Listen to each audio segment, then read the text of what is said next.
Blanche-Neige et Rouge-Rose, un conte des frères Grimm, lecture par Christophe Tabar. Une pauvre veuve vivait dans une chaumière isolée. Dans le jardin qui était devant la porte, il y avait deux rosiers, dont l'un portait des roses blanches et l'autre des roses rouges. La veuve avait deux filles qui ressemblaient aux deux rosiers. L'une se nommait Blanche-Neige et l'autre Rouge-Rose. C'étaient les deux enfants les plus pieux, les plus obéissants et les plus laborieux que le monde eût jamais vus. Mais Blanche-Neige était d'un caractère plus tranquille et plus doux. Rouge-Rose courait plus volontiers dans les prés et dans les champs, à la recherche des fleurs et des papillons. Blanche-Neige restait à la maison avec sa mère, l'aidait aux travaux du ménage et lui faisait la lecture quand l'ouvrage était fini. Les deux sœurs s'aimaient tant qu'elles se tenaient par la main toutes les fois qu'elles sortaient ensemble. Et quand Blanche-Neige disait « Nous ne nous quitterons jamais », Rouge-Rose répondait « Tant que nous vivrons ». Et la mère ajoutait « Tout devra être commun entre vous deux ». Elles allaient souvent seules au bois pour cueillir des fruits sauvages. Les animaux les respectaient et s'approchaient d'elles sans crainte. Le lièvre mangeait dans leurs mains, le chevreuil paissait à leur côté, le cerf folâtrait devant elles, et les oiseaux perchés sur les branches voisines chantaient leurs plus jolies chansons. Jamais il ne leur arrivait rien de fâcheux. Si la nuit les surprenait dans le bois, elles se couchaient sur la mousse, l'une près de l'autre, et dormaient jusqu'au lendemain sans que leur mère eût aucune inquiétude.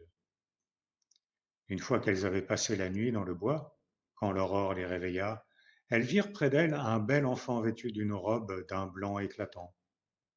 Il attachait sur elle un regard amical, mais il disparut dans le bois sans dire un mot. Elles s'aperçurent alors qu'elles s'étaient couchées tout près d'un précipice et qu'elles seraient tombées si elles avaient fait seulement 2 pas de plus dans les ténèbres. Leur mère leur dit que cet enfant était sans doute l'ange gardien des bonnes petites filles. Blanche-Neige et Rouge-Rose tenaient la cabane de leur mère si propre qu'on aurait pu se mirer dedans. En été, Rouge-Rose avait soin du ménage, et chaque matin sa mère trouvait à son réveil un bouquet dans lequel il y avait une fleur de chacun des deux rosiers. En hiver, Blanche-Neige allumait le feu et accrochait la marmite à la crémaillère, et la marmite était en cuivre jaune qui brillait comme de l'or, tant elle était bien écurée. Le soir, quand la neige tombait, la mère disait « Blanche-Neige, va mettre le verrou ». Ensuite, elle s'asseyait au coin du feu. La mère mettait ses lunettes et faisait la lecture dans un grand livre, et les deux petites écoutaient tout en filant leurs quenouilles. Auprès d'elle était couché un petit agneau, et derrière, une tourterelle dormait sur son perchoir, la tête sous l'aile. Un soir qu'elles étaient réunies tranquillement, on frappa à la porte. Rouge-Rose, dit la mère, va vite ouvrir. C'est sans doute quelque voyageur égaré qui cherche un abri pour la nuit. Rouge-Rose alla tirer le verrou, et elle s'attendait à voir entrer un pauvre homme, quand un ours passa sa grosse tête noire par la porte entr'ouverte. Rouge-Rose s'enfuit en poussant des cris. L'agneau se mit à bêler, la colombe a volé par toute la chambre, et Blanche-Neige courut se cacher derrière le lit de sa mère. Mais l'ours leur dit « Ne craignez rien, je ne vous ferai pas de mal, je vous demande seulement la permission de me chauffer un peu, car je suis à moitié gelé. » « Approche-toi du feu, pauvre ours, répondit la mère. Prends garde seulement de brûler ta fourrure. Puis elle appela. Blanche-Neige, Rouge-Rose, revenez, l'ours ne vous fera pas de mal, il n'a que de bonnes intentions. Elles revinrent toutes deux, et peu à peu l'agneau et la tourterelle s'approchèrent aussi et oublièrent leur frayeur. L'ours dit Enfant, secouez un peu la neige qui est sur mon dos. Elles prirent le balai et lui nettoyèrent toute la peau. Puis il s'étendit devant le feu en faisant des grognements d'aise et de satisfaction. Elles ne tardèrent pas à se rassurer tout à fait, et même à jouer avec cet hôte inattendu. Elles lui tiraient le poil, elles lui montaient sur le dos, le roulaient dans la chambre, lui donnaient de petits coups de baguette, et quand il grognait, elles éclataient de rire. L'ours se laissait faire. Seulement, quand le jeu allait trop loin, il leur disait « Laissez-moi vivre, ne tuez pas votre prétendu. » Quand on alla se coucher, la mère lui dit « Reste là, passe la nuit devant le feu, au moins tu seras à l'abri du froid et du mauvais temps. Dès l'aurore, les petites filles lui ouvrirent la porte et il s'en alla dans le bois en trottant sur la neige. À partir de ce jour, il revint chaque soir à la même heure. Il s'étendait devant le feu et les enfants jouaient avec lui tant qu'elles voulaient. On était tellement accoutumés à sa présence qu'on ne mettait pas le verrou à la porte avant qu'il fût arrivé. Quand le printemps fut de retour et que tout fut vert au dehors, l'ours dit un matin à Blanche-Neige: Je m'en vais, et je ne reviendrai pas de l'été. Où vas-tu donc, cher ours demanda Blanche-Neige. Je vais dans le bois. Il faut que je garde mes trésors contre les méchants nains.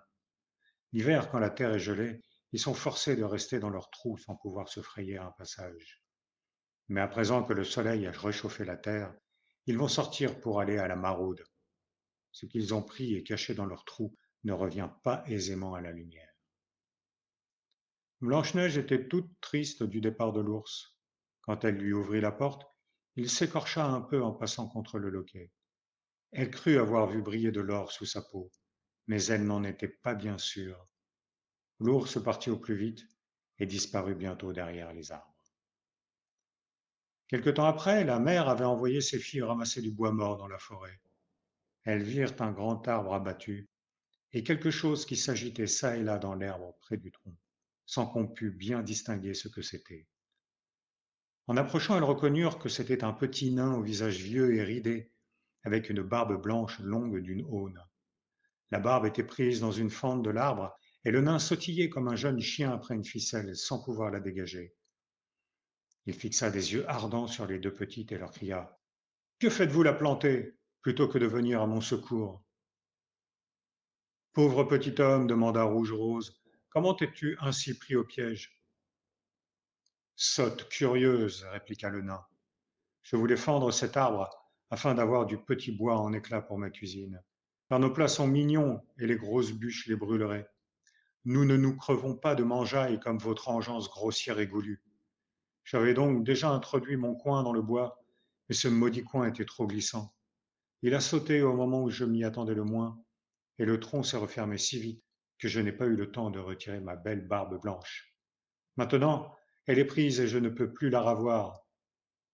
Les voilà qui se mettent à rire, les niaises figures de crème. Fille, que vous êtes laide. Les enfants eurent beau se donner du mal, elles ne purent dégager la barbe qui tenait comme dans un étau. Je cours chercher du monde, dit Rouge-Rose. Appelez du monde, s'écria le nain de sa voix rauque. Vous êtes déjà trop de vous deux, imbéciles bourriques. Un peu de patience, dit Blanche-Neige, nous allons vous tirer d'affaire. Et, sortant de sa poche ses petits ciseaux, elle coupa le bout de la barbe.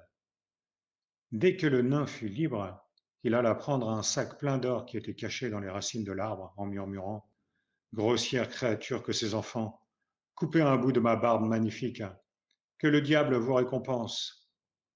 Puis il mit le sac sur son dos et s'en alla sans seulement les regarder. À quelques mois de là, les deux sœurs allèrent un jour pêcher un plat de poisson. En approchant de la rivière, elles aperçurent une espèce de grosse sauterelle qui sautait au bord de l'eau comme si elle avait voulu s'y jeter. Elles accoururent et reconnurent le nain. Qu'as-tu donc? Dit Rouge-Rose. Est-ce que tu veux te jeter à l'eau? Pas si bête, s'écria le nain. Ne voyez-vous pas que c'est ce maudit poisson qui veut m'entraîner? Il avait jeté sa ligne, mais malheureusement le vent avait mêlé sa barbe avec le fil, et quelques instants après, quand un gros poisson vint mordre à l'appât, les forces de la faible créature ne suffirent pas à le tirer de l'eau. Le poisson avait le dessus et attirait à lui le nain. Il avait beau se retenir aux joncs et aux herbes de la rive, le poisson l'entraînait, et il était en danger de tomber à l'eau.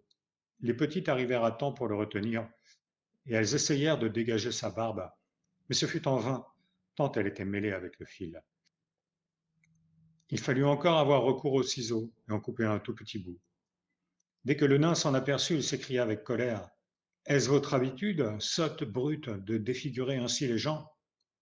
Ce n'est pas assez de m'avoir écourté la barbe une première fois, il faut aujourd'hui que vous m'en coupiez la moitié. Je n'oserai plus me montrer à mes frères. Puissiez-vous courir sans souliers et vous écorcher les pieds. et prenant un sac de perles qui était caché dans les roseaux, il le traîna après lui sans ajouter un seul mot et disparut aussitôt derrière une pierre. Peu de temps après, la mère envoya ses filles à la ville pour acheter du fil, des aiguilles et des rubans. Il leur fallait passer par une lande parsemée de gros rochers. Elles aperçurent un grand oiseau qui planait en l'air et qui, après avoir longtemps tourné au-dessus de leur tête tout en descendant peu à peu, finit par fondre brusquement sur le sol. En même temps, on entendait des cris perçants et lamentables. Elles accoururent et virent avec effroi un aigle qui tenait dans ses serres leur vieille connaissance le nain et qui cherchait à l'enlever. Les petites filles, dans la bonté de leur cœur, retinrent le nain de toute leur force et se débattirent si bien contre l'aigle qu'il finit par lâcher sa proie. Et quand le nain fut un peu remis de sa frayeur, il leur cria de sa voix glapissante: Ne pouviez-vous pas vous y prendre un peu moins rudement? Vous avez si bien tiré sur ma pauvre robe qu'elle est maintenant en lambeaux, petite rustre maladroite que vous êtes. Puis il prit son sac plein de pierres précieuses et se glissa dans son trou au milieu des rochers. Les petites étaient accoutumées à son ingratitude. Elles se remirent en chemin et allèrent faire leurs emplettes à la ville. En repassant par la lande à leur retour, elles surprirent le nain qui avait vidé devant lui son sac de pierres précieuses, ne songeant pas que personne dût passer par la cithare. Le soleil couchant éclairait les pierreries qui lançaient des feux si merveilleux que les petites s'arrêtèrent immobiles à les considérer. Pourquoi restez-vous là à bâiller aux corneilles leur dit-il, et son visage ordinairement gris était rouge de colère. Il allait continuer ses injures quand on entendit un grognement terrible et un ours noir sortit du bois. Le nain, plein d'effroi, voulait fuir, mais il n'eut pas le temps de regagner sa cachette. L'ours lui barra le chemin. Alors il le supplia avec un accent désespéré. Cher seigneur ours, épargnez-moi, et je vous donnerai tous mes trésors, tous ces joyaux que vous voyez devant vous. Accordez-moi la vie. Que gagneriez-vous à tuer un misérable nain comme moi? Vous ne me sentiriez pas sous vos dents. Prenez plutôt ces deux maudites petites filles. Ce sont deux bons morceaux gras comme des cailles. Croquez-les au nom de Dieu. Mais l'ours, sans l'écouter, donna à cette méchante créature un seul coup de patte qui l'étendit roi de mort. Les petites s'étaient sauvées, mais l'ours leur cria: Blanche-Neige, Rouge-Rose, n'ayez pas peur, attendez-moi. Elles reconnurent sa voix et s'arrêtèrent, et quand il fut près d'elles, sa peau d'ours tomba tout à coup, et elles virent un beau jeune homme tout revêtu d'habits dorés. Je suis prince, leur dit-il. Cet infâme nain m'avait changé en ours après avoir volé mes trésors. Il m'avait condamné à courir les bois sous cette forme, et je ne pouvais être délivré que par sa mort.